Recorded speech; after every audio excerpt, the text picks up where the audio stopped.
Are we all okay? Are we vet vendors? Yes. Check there. Are we vet vendors? Yeah. No. Check. Double check. Read. No. We are not vet vendors. Otherwise, you're going to calculate vet like nobody's business. You're going to lose marks. Okay? So make sure that you ignore vet, especially for the account equation. Now, check the system for me. Which system are we using? Obviously. But before I can commence, guys, I want you to know that we only use the systems when it comes to the buying and the selling of inventory. Because I can see people apply the system even if they are contributing capital. It doesn't change. It only changes when you are buying inventory or you are selling what? Inventory. Let's go to the first transaction, guys. Who wants to read loudly for us? Let's welcome us.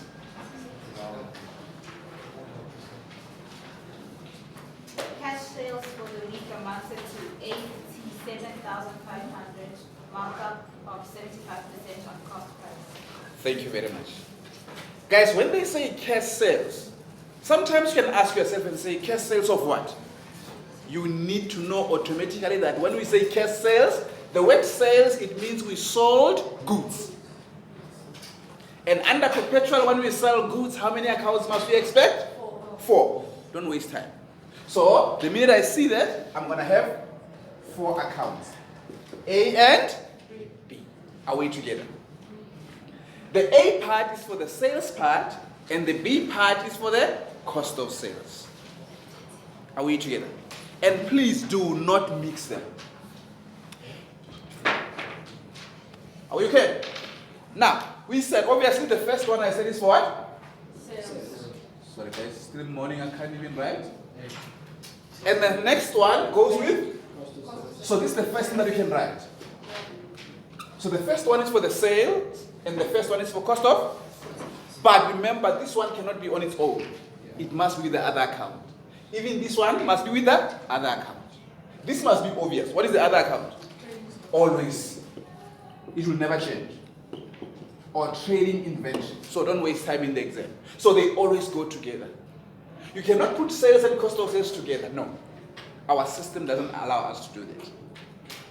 Now, sales can either go with debtors control or bank. But in this case, we sold in the form of Cash. I'm going to have what? Bank. So these are the accounts which you need. So make sure that you know how to analyze. I know it's boring, guys. It's just a revision. I can see some of your eyes like, what is this? Are we okay? Now, firstly, remember I insist. You know, for me, I always insist. I always insist. I know some of you don't like doing this, but you know that they can ask you for those accounts. Okay? How many groups of accounts do we have in accounting? 5 groups. You know them, né? Name them. Assets, liabilities, I like this. Let's repeat. Assets, expenses, incomes, owner's equity, liabilities. There are 5. Meaning this must fall within what? This falls. income, This one. assets, This one. expenses, This one. assets. You must go and start because they can ask you to classify. And you're going to thank me one day. They can ask you to calculate the total assets, total expenses, total current assets, things like that. Okay? You must know how to do that. Now, remember, I'm showing you this because we don't have the same level of understanding. Okay? Some of us are still struggling. Eh? Don't feel bored, guys. So, when I do this, I want you to tell me about the movements, whether up or down. What happens here? What about this? Up, What about this? up, What about this? down. Any question? Don't memorize the arrows. They can change in the future. The future is Monday, okay? Remember the rules? Just remember the rules of account equation? I don't know how did you learn them. Can I show you how I learned them? For me, because there are too many, I use these boxes. The first box and the second. And I'm going to group those 5 groups according to their behavior. Assets, expenses, and don't remember. Drawing, sorry. They behave the same. And Capital. Liabilities and income. and Income. they behave. So I just have to know these groups. It's going to be easy for me. And then I know, irrespective of the box, this side is always, it's not a doctor, debit, okay?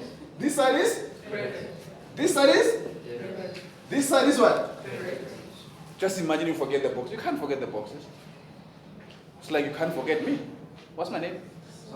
Thank you. Now, I put the arrow that goes up here, like this. Okay? Like this. So before I start writing exam, I just write this on my paper. Not before exam. When they give me the paper, I can write these boxes down and I'm sorted. Let's check the importance of these boxes. Remember, there are different ways. You can use dead click, but you must be careful. Sales are? Go to the box where you see incomes and check the arrow that goes up. Any question? Assets, arrow goes up. Expenses, check them, arrow goes up. What about this? And now you are ready for action. You can use these boxes. They look useless, but they are usable. Now we copy and paste. The account debited is 1A there. Account debited. Account created. Let's put all of them. Account debited.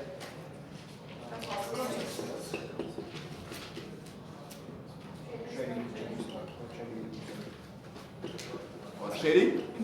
So guys, this is how you put them. Okay. So make sure that you know how to put the accounts. Because they have marks. Now, we check. Let's go to A. I see what? Incomes affect owner's equity. Okay. Write this down, those who don't know. I only come here to the owner's equity when I see the following. Incomes, expenses, capital, and drawings. You only come here when you see those accounts. Are we okay? Don't waste time. Can I repeat myself? We only come here when I see incomes, expenses, capital, and drawings. Let me ask you a very difficult question. Out of those 4 items which I gave you, 2 of them affect owner's equity negatively. Name them. Drawings and others will be positive in most cases. Okay? So you can use that. So what do you see here? I'm going to affect. What do you see here? I'm going to affect. There is no. I put what?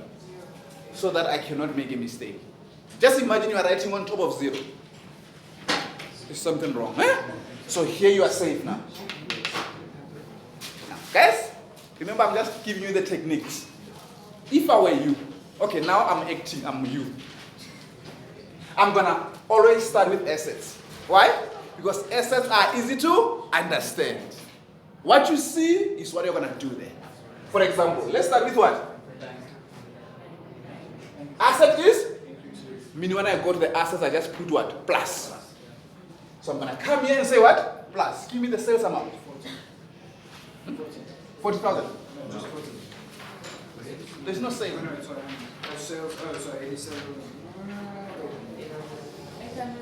875,000. Did you all see that?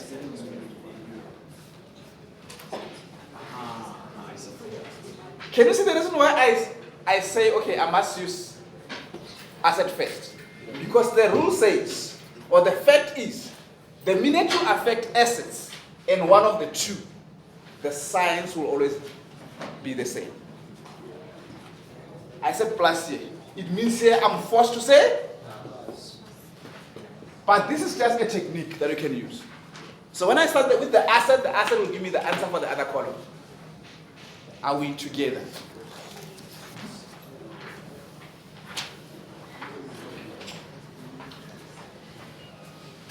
Can I move on?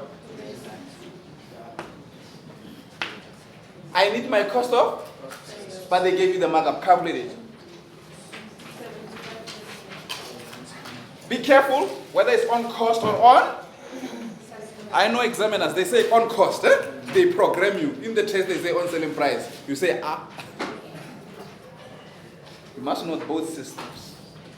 So use the calculator, by the way, to find the cost of sales. They gave you the sales.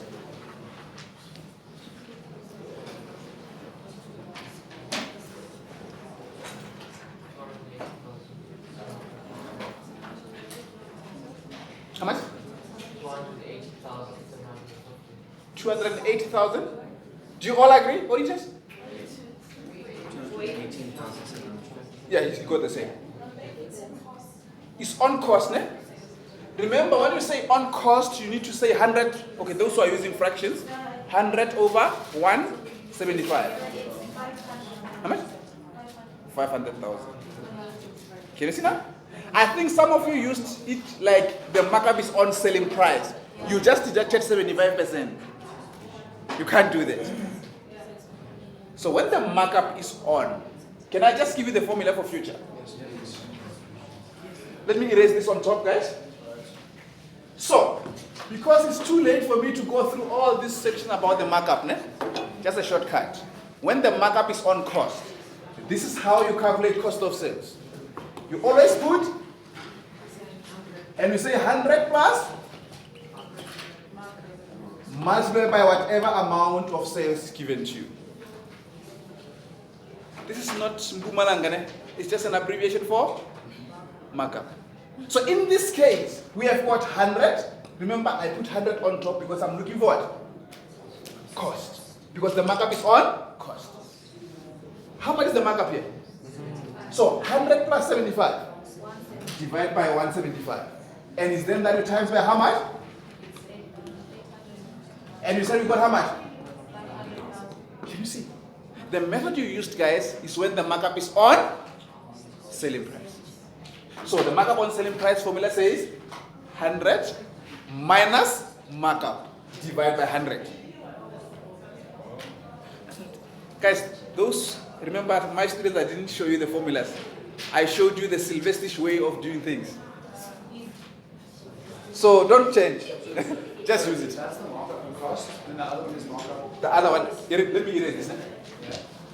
This was when the markup was on cost. If the markup was on, the cost of sales will be calculated as follows.